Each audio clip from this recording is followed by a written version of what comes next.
I don't usually like talking about myself because I'd rather the attention be on other people. 2 people, 1 big reveal. I Never Told You This, a simple card game where one question could change everything.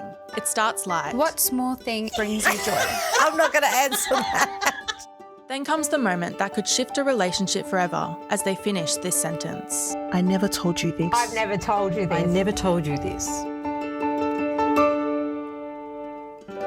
Today, mother and daughter Vicki and Chloe will be sitting down together. She's coming in a few moments' time and I'm feeling very apprehensive because I've never told her this before. Vicki has something big to reveal to her daughter. And I'm feeling a little bit nervous. Okay, so we're going to play a card game together. It's designed by Medibank to spark conversations between families. So It's called Family Roast. Are you ready? Yeah. So I'm going to pick up the first card. What personality trait do you most admire about me?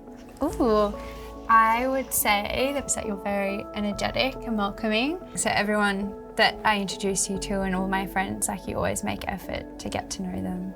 Oh, thank you. What small thing in your daily life brings you joy? Routine. Is that a trait that you share? No. I think I have routine in my life, but I don't think I'm a very routine person. I'm very last minute with things compared to me. Okay, but what brings you joy? Spending time with people rather than maybe life admin that I should be prioritising.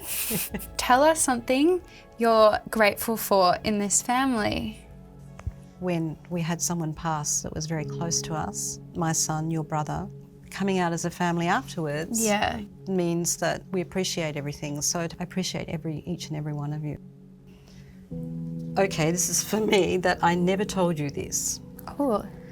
So, Chloe, you went to a prestigious school, and as you know, I went to the same school. What I never told you was that I was suspended from that school. You were suspended? Wait, you were actually suspended? I was naughty pretty much from the time I arrived at the school until the time I left. And all the teachers said, "Oh, we remember your mum and she was so good here." They were lying. What? It was probably a surprise to them and to me when I returned with my daughters to the same school. That's crazy. It makes so much sense though in a weird way, because there's times where I'm like, no, I would never send my daughter there growing up, and you're like, no, you will. And I'm like, what do you mean? I guess one of the reasons why I never told you about my history at school was because I was a little bit ashamed about it. I mean, nobody likes to be proud about their behaviour if it's not respectful. Going to boarding school, having my parents being in North Queensland made me feel really lost and isolated. I didn't know anyone and I didn't really understand. And I was an adopted child, so I was confused that Mum and Dad had adopted me and now I was going away to a boarding school. So I was a little bit lost. For a while I did feel guilty while you were at the school because I knew that you weren't happy. Yeah. And I remember the first day you were going, when I had my hand and I was just pushing you onto the bus. Yeah. But I was worried that you would do what I did and lose this opportunity, because I know how bright you are and I felt like I gave them away. And so perhaps I was pushing onto you. I didn't want you to lose those opportunities as well. And I think you know them now that you're an adult. So I've always known that you were adopted growing up, but I don't really know at what age you found out that you were adopted. So when I was about 8, my parents sat us down and told my brother and I that we're adopted. It made me feel, on one hand, loved, but on the other hand, rejected as well. It all kind of makes sense, but at the same time it doesn't make sense, because now I've got this whole gamut of questions, which I only then discovered who my birth parents were when I was 21. I don't think I've told you this either, but one of the things that I found really difficult with the adoption was my mother never had a period. She was sterilised very young. And so when I had my period, she didn't understand. She didn't explain anything to me. I was 15 by the time I got my period and everyone else had got it. I'd have to ask the other girls. I was embarrassed about it. There was a lot for me to discover and find out for myself. One of the things that we haven't discussed is having a brother that was mentally ill and how that impacted how you grew up and how you were going at school and those sorts of things that you were trying to deal with. How was it for you having a brother that was seriously ill? Did you feel isolated? I think I felt sad. Yeah.